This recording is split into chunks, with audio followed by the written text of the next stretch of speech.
Hi friends, ఇప్పుడు చూస్తున్న బిజినెస్కి కాస్త ఇన్వెస్ట్మెంట్ ఎక్కువ, కానీ ప్రాఫిట్ కూడా అంతే ఉంటుంది, లక్షల్లోనే. చూడండి, ఇవన్నీ కూడా మీకు యూజ్డ్ మొబైల్స్ అనమాట. Used mobiles, next demo piece, next refurbished mobiles, ఇవి ఇలా ఉంటాయి.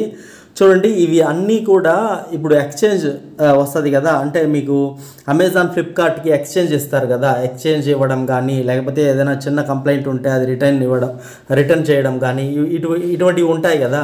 సో ఇవి డైరెక్ట్గా వాళ్ళ దగ్గర నుంచి పెద్ద మొత్తంలో స్టాక్ తీసుకోవడానికి పెద్ద పెద్ద డీలర్స్ ఉంటారనమాట. ఇవన్నీ కూడా వాళ్ళు కోట్లలోనే ఉంటుంది వాళ్ళ ఇన్వెస్ట్మెంట్. సో వాళ్ళు తీసుకొని దాన్ని పెద్ద అంటే మనకి డీలర్స్కి ఇస్తారు, అంటే రిటైల్లో అమ్మరు. ఇప్పుడు మనం ఏదైనా second hand used mobile shop పెడుతున్నాము అంటే అటువంటి వాళ్ళకి మినిమం ఇప్పుడు 30 పీసులు, 50 పీసులు, 100 పీసులు అన్నీ సేల్ చేస్తూ ఉంటారు. అన్ని మొబైల్స్ ఉంటాయన్నమాట. ఇది చాలా పెద్ద బిజినెస్. అది మాత్రం కాకుండా రెండో కాన్సెప్ట్ ఏంటంటే మీకు ఇవి ఇంపోర్ట్ ఐటమ్స్ అనమాట. విదేశాల నుంచి ఇంపోర్ట్ చేసుకుంటారు పెద్ద మొత్తంలో. సో ఇది కూడా కోట్లలోనే ఉంటాయి. వాళ్ళ ఇన్వెస్ట్మెంట్ అంతా చాలా పెద్ద మొత్తంలో ఉంటుంది అనమాట. సో ఈ విదేశాల నుంచి ఇంపోర్ట్ చేసుకొని ఏది ఇలా సెకండ్ హ్యాండ్ మొబైల్స్ని ఇక్కడ సేల్ చేస్తూ ఉంటారు. ఓన్లీ డీలర్స్కే సేల్ చేస్తారు, రిటైల్లో సేల్ చేయరు. రిటైల్ సేల్ అంటే రిటైల్లో రేట్ వేరేలా ఉంటుంది. వాళ్ళ దగ్గర నుంచి మనం పర్చేస్ చేసి, అంటే ఇప్పుడు ఎక్స్చేంజ్ మొబైల్ అనుకోండి. సో అవి మొత్తం కూడా వాళ్ళు చెక్ చేసి తర్వాత మనకి అంటే జిఎస్టీ బిల్ అన్నీ ప్రొవైడ్ చేస్తారనమాట.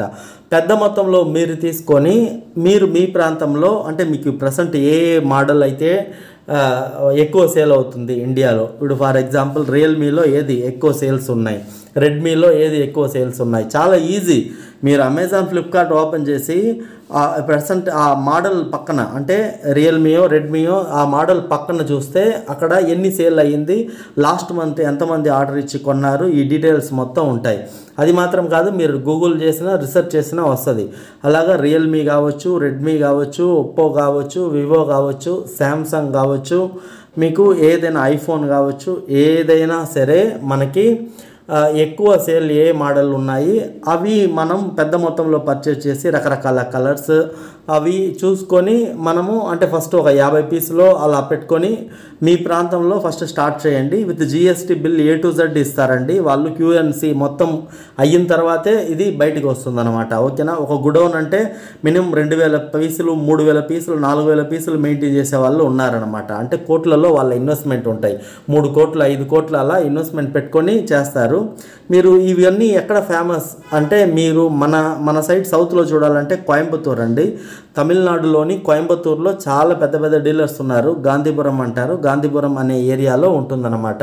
ఇవి మీరు యూట్యూబ్లో కొట్టినా కోయంబత్తూర్ ఇలా మొబైల్ సప్లయర్స్ గాంధీపురం అని మీరు టైప్ చేసినా కూడా వాళ్ళ అడ్రస్, నెంబర్స్ అన్నీ వస్తాయి.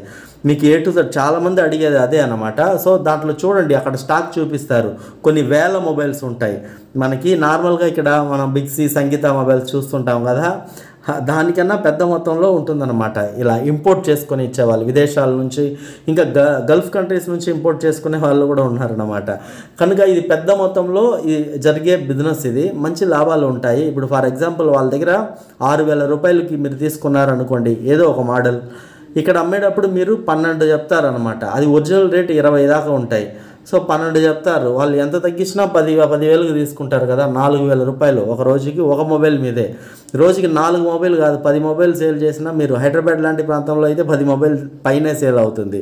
మీ సిటీలో అనుకోండి, ఇది ప్రాంతం అని కాదండి, పోటీని బట్టి మీ ప్రాంతంలో ఉన్నారా ఇలా సేల్ చేసే వాళ్ళని చూడండి. లేదు అంటే మీరు పెట్టుకోండి చక్కగా. రోజుకి మీ ప్రాంతంలోనే 5 సేల్ చేసుకున్న 10 నుంచి 20,000 పెర్ డే ఉంటుందన్నమాట.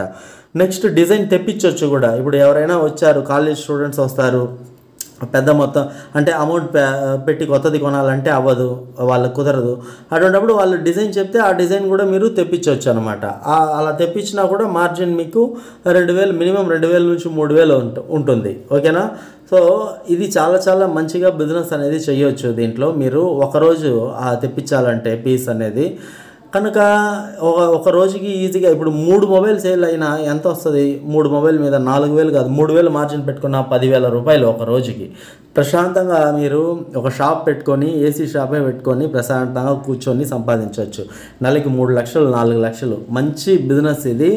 సో ఇంకొకటి పబ్లిసిటీ కూడా మీరు కాలేజ్ స్టూడెంట్స్కి అక్కడ పాంప్లెట్స్ పంచితే చాలు, మీ దగ్గర అన్ని మోడల్స్ కూడా యూజ్డ్ మొబైల్స్ దొరుకుతాయి విత్ జిఎస్టీ బిల్. ఇంకో డెమో మొబైల్స్ దొరుకుతాయి. డెమో మొబైల్స్ అంటే ఇప్పుడు మీరు షోరూమ్ వెళ్తుంటే ఏదో ఒకటి చిన్న చిన్న షాప్స్లో డెమోకు పెట్టి ఉంటారు చూడండి.